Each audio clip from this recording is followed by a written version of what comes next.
प्राण धन, यति सम्राट, रूहानी शहंशाह, परम आराध्य देव दादा गुरुदेव श्री परमहंस दयाल स्वामी अद्वैतानंद जी महाराज की जय।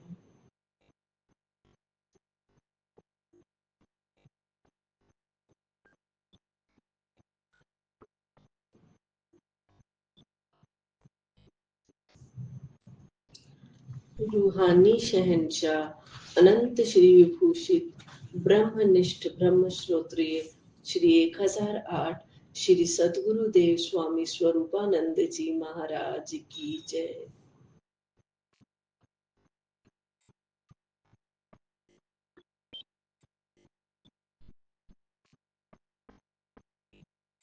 सभी गुरुमुख 13 बार पावन श्री गुरु शब्द का जाप करें।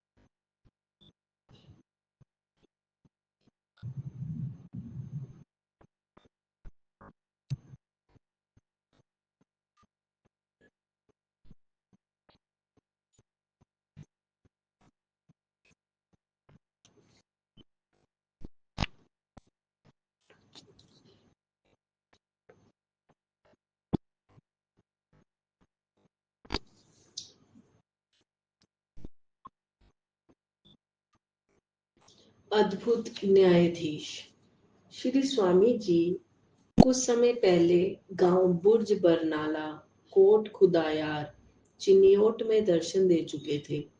गोजरा से भक्त करमचंद जी और भक्त रलिया राम जी की प्रार्थना पर स्वामी जी उनके गांव चकबंदी में पधारे। चकबंदी में भी स्वामी जी का सत्संग होने लगा। गांव के सभी प्रेमी सत्संग में शामिल होते थे, किंतु उन दिनों भक्त वसंदा राम जी मल्होत्रा जो कि साहूकार थे, अपने धन के मान में घर में ही बैठे रहते थे। यदि किसी ने आकर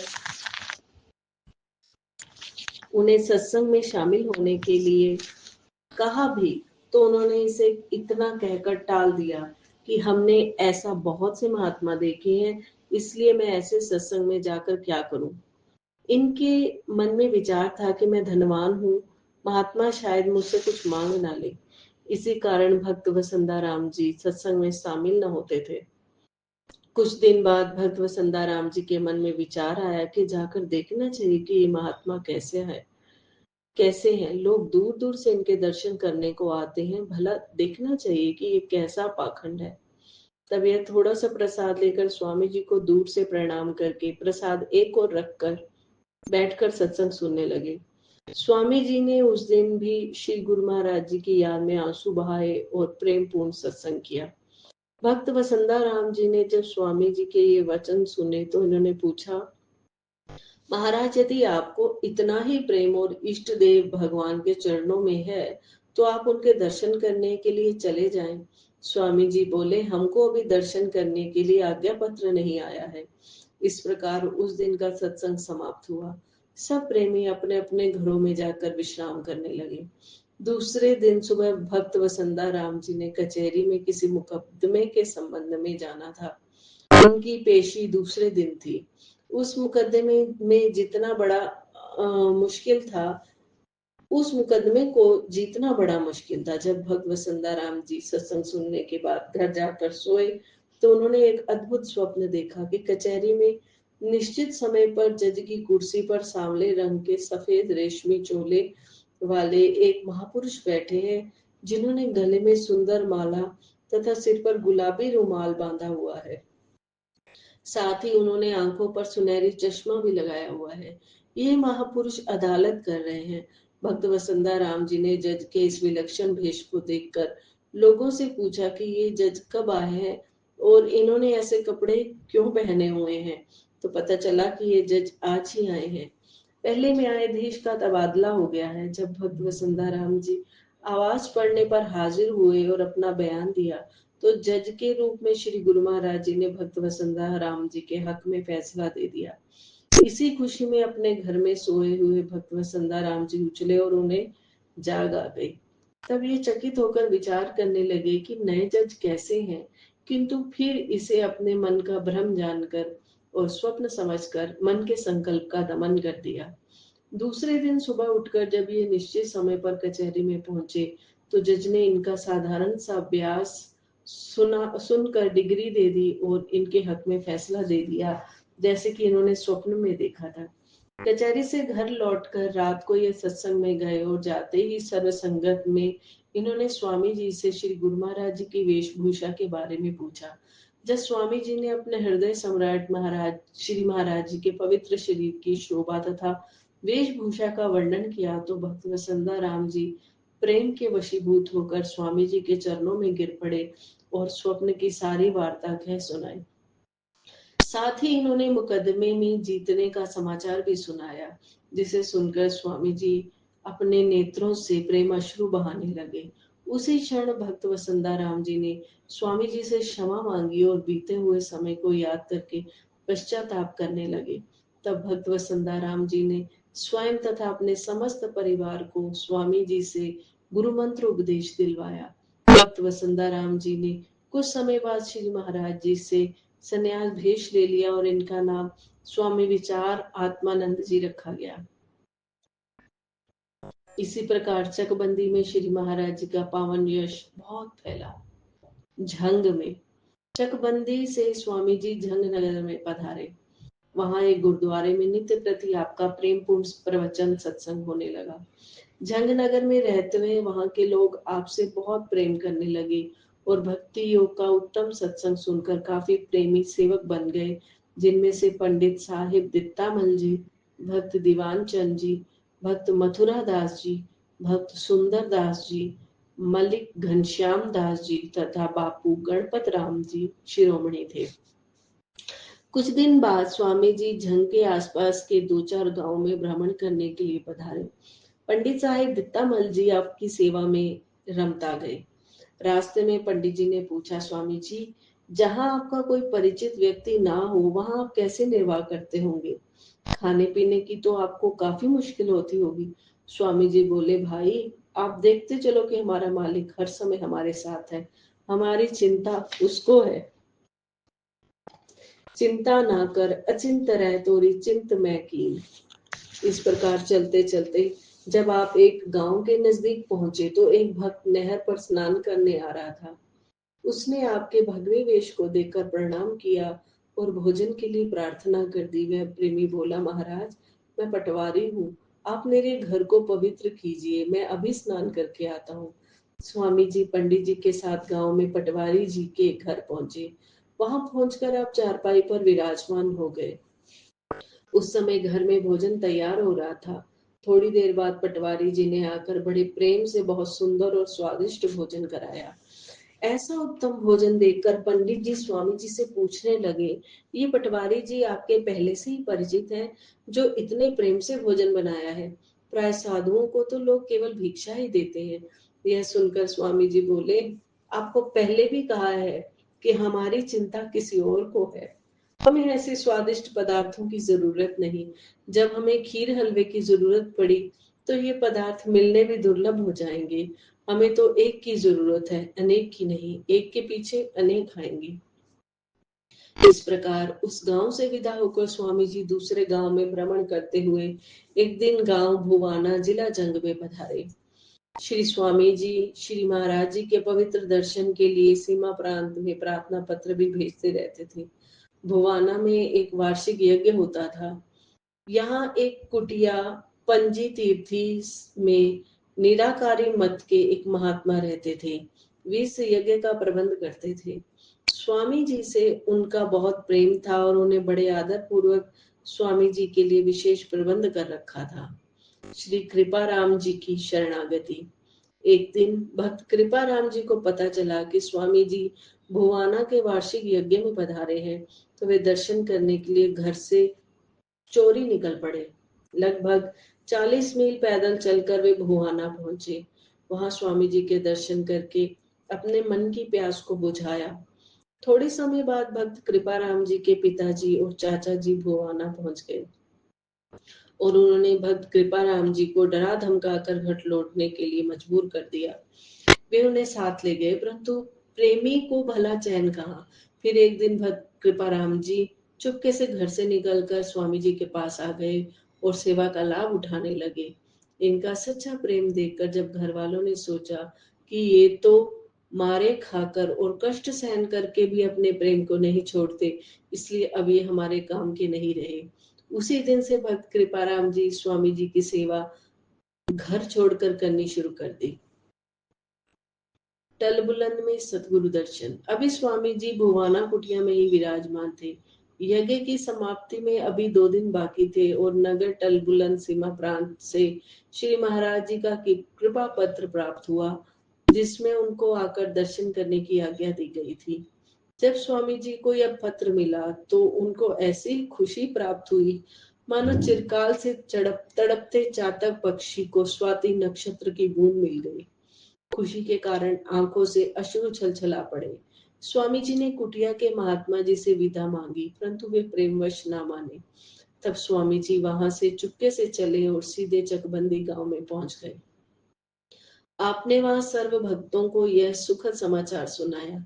साथ वाले गांव कोट खुदायार में भी संगत को सूचना दी गई कि जिस प्रेमी ने श्री महाराज जी के दर्शन करने हैं वो तैयार होकर आ जाए। वहां के भक्त देवी दयाल जी श्री महाराज जी के परम उपासक थे। उन्होंने जब यह समाचार सुना तो वे तुरंत चकबंदी आ गए। चकबंदी से भक्त वसंदा राम जी, भक्त कृपा राम जी, भक्त रलिया राम जी तथा भक्त देवी दयाल जी सब तैयार होकर खड़े बड़े उत्साह और प्रेम पूर्वक स्वामी जी के साथ श्री महाराज जी के पावन दर्शन करने के लिए चले। ये सब प्रेमी टल बुलंद पहुंचे। श्री महाराज जी उस समय टल बुलंद के कृष्ण द्वारा में विराजमान थे। स्वामी जी ने अपने प्यारे प्रीतम के दर्शन पाकर अपनी विरह को शांत किया। सदगुरु प्रेम में इतने अश्रु बहाए कि श्री महाराज जी के चरण कमल भीग गए। भक्त वसंदा राम जी ने जब दर्शन किए तो पहले स्वप्न में जैसे दर्शन किए ठीक वैसे ही श्री महाराज जी को पाया। भक्त कृपाराम जी तथा दूसरे प्रेमी भी श्री महाराज जी के दर्शन पाकर बहुत आनंदित हुए। इन प्रेमियों को अपने घर बाहर भूल गए। ये प्रेम विभोर होकर स्वामी जी की सराहना और उनका धन्यवाद करते हुए कहने लगे, स्वामी जी आपने हमें श्री महाराज जी के दर्शन करवाकर जो उपकार किया है उसका बदला हम अनेक जन्म तक न चुका सकेंगे। ये सब प्रेमी काफी दिनों तक श्री महाराज जी के मुखारविंद से अमृत वचन सुनते रहे। तब एक दिन श्री महाराज जी ने इनको पंजाब लौटने की आज्ञा दी और फरमाया, अब आप अपने घर जाकर अपने कार्य व्यवहार को संभालो। श्री महाराज जी की इस आज्ञा को सुनकर ये सब भक्त रोकर प्रार्थना करने लगे, दाता जी हमें अपने चरणों से अलग न कीजिए। हमारे घरों में बेशक धन पुत्र स्त्री सब प्रकार का सुख है, परंतु जब से आपके दर्शन किए हैं हमें घर के सारे सुख नाशवान प्रतीत होते हैं। ये हमारा सौभाग्य है कि हमें आपके प्रत्यक्ष दर्शन हुए हैं। हम इन्हीं चरणों में सारी आयु व्यतीत करना चाहते हैं। कृपा करके आप हमें अपनी चरण सेवा में रखिए। श्री महाराज जी इनको कई बार जाने के लिए कहते रहे, किंतु इन भक्तों ने बार बार यही विनती करी, श्री सतगुरुदेव जी आप हमारे साथ पंजाब चलिए, नहीं तो हम अपने प्राण इन्हीं चरणों में न्यौछावर कर देंगे। इन भक्तों का ऐसा अद्भुत प्रेम देखकर श्री महाराज जी ने पंजाब पधारने की इनकी प्रार्थना स्वीकार कर ली। हाँ प्रभु। इस प्रकार काफी दिनों तक श्री महाराज जी के मनोहर दर्शन करके भक्त वसंदा राम जी, भक्त रलिया राम जी तथा भक्त देवी दयाल जी श्री महाराज जी की आज्ञा अनुसार पंजाब में अपने घरों को लौट आए। घर में सब प्रकार का सुख वैभव होने पर भी इनका मन उदास रहने लगा और ये दिन रात श्री महाराज जी के आगमन की बाट जोते रहे। काफी इंतजार के बाद एक दिन स्वामी जी का कृपा पत्र टल बुलंद से चकबंदी में इन प्रेमियों को मिला, जिसमें श्री महाराज जी ने चकबंदी पधारने की सूचना दी थी। कृपा पत्र पाकर ये प्रेमी जन खुशियां मनाने लगे। इन्होंने श्री महाराज जी के विश्राम के लिए एक नई धर्मशाला बनवानी शुरू कर दी। सारे गांव वालों ने अपने घरों और गली कूचों को अच्छी तरह साफ करके सजाया। लंगर का भी बहुत अच्छा प्रबंध किया गया। बस अब तो सब प्रेमियों के दिलों में उस शुभ घड़ी का इंतजार था जब उन्हें अपने प्राणाधार श्री सद्गुरुदेव जी के दर्शन होने थे। यहाँ यह बात स्मरण रखने योग्य है कि श्री महाराज जी ने पश्चिमी पंजाब में अज्ञान अंधकार में भटके हुए प्राणियों को ज्ञान प्रकाश देने और मोह निद्रा से जगाने के लिए ही अपने अभिन्न हृदय स्वामी निजात्मानंद जी को भेजा था। स्वामी जी ने गुरुदेव की आज्ञा अनुसार गांव-गांव में भ्रमण करके उनका संदेश प्राणी मात्र तक पहुंचाया, जिससे श्री महाराज जी की कई पुरातन आत्माओं को नवीन जागृति मिली। श्री महाराज जी के आगमन पर उन प्रेमियों ने अपना सर्वस्व श्री चरणों में न्यौछावर कर दिया, अर्थात शरणागत होकर श्री महाराज जी के चरण रज उपासक महात्मा बन गए। यहाँ जो स्वामी जी के सत्संग का इतना विस्तृत वर्णन दिया गया है, तो उसका अभिप्राय यही है कि प्रेमी जन उस पृष्ठभूमि को भली भांति समझ सके। चकबंदी आगमन। श्री सद्गुरुदेव जी चकोड़ी से टलबुदन चले गए थे। वहां काफी समय विराजमान रहकर श्री महाराज जी सन 1926 के शुरू में अपने वचन अनुसार गांव चकबंदी, जिला झंग में पधारे। प्रेमियों की प्रेम प्रतीक्षा समाप्त हुई। उनको वैसी ही प्रसन्नता प्राप्त हुई जैसी प्रसन्नता भगवान श्री रामचंद्र जी के अयोध्या लौटने पर नगर निवासियों को हुई थी। कहने को श्री महाराज जी के इन लोगों ने पहली बार दर्शन किए, किंतु सभी के हृदय में यह विश्वास था कि श्री महाराज जी एक साधारण महात्मा अथवा साधु नहीं, बल्कि सच्चिदानंद पूर्ण ब्रह्म है। श्री महाराज जी के आगमन से यहाँ दिन रात सत्संग और उपदेश अमृत की अमर सरिता बहने लगी। स्वामी निजात्मानंद जी इन लोगों के हृदय में प्रेम चिंगारी को पहले ही लगा गए थे। श्री महाराज जी के परम पवित्र दर्शन करके उस प्रेम ने अद्भुत रूप दिखाया। दूर दूर से संगत श्री महाराज जी के दर्शन करने आने लगी। जाति, धर्म और संप्रदाय के भेदभाव को भुलाकर हिंदू मुसलमान सभी धर्म के अनुयायी श्री महाराज जी से भक्ति योग का निष्पक्ष सत्संग सुनकर आनंदित होने लगे। अंतर्यामी सतगुरु जी ने सभी के संशय भ्रम दूर कर दिए। किसी को कुछ पूछने की जरूरत ही न पड़ी।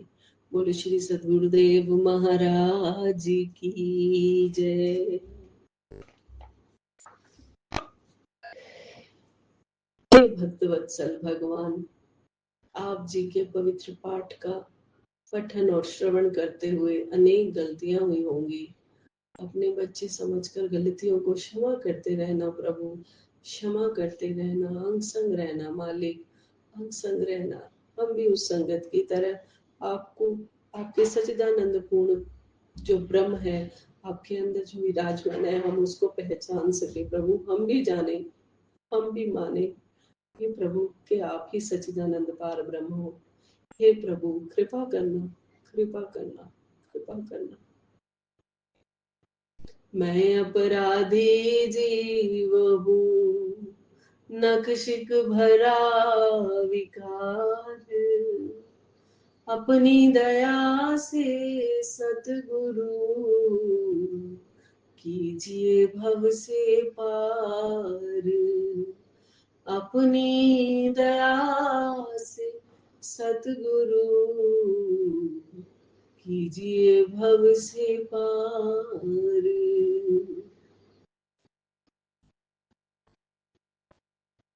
बोले श्री परमहंस दयाल जी महाराज की जय। बोले श्री स्वामी स्वरूपानंद जी महाराज की जय। बोलो जयकारा बोल मेरे श्री गुरु महाराज की जय। बोल साचे दरबार की जय। हरि हर।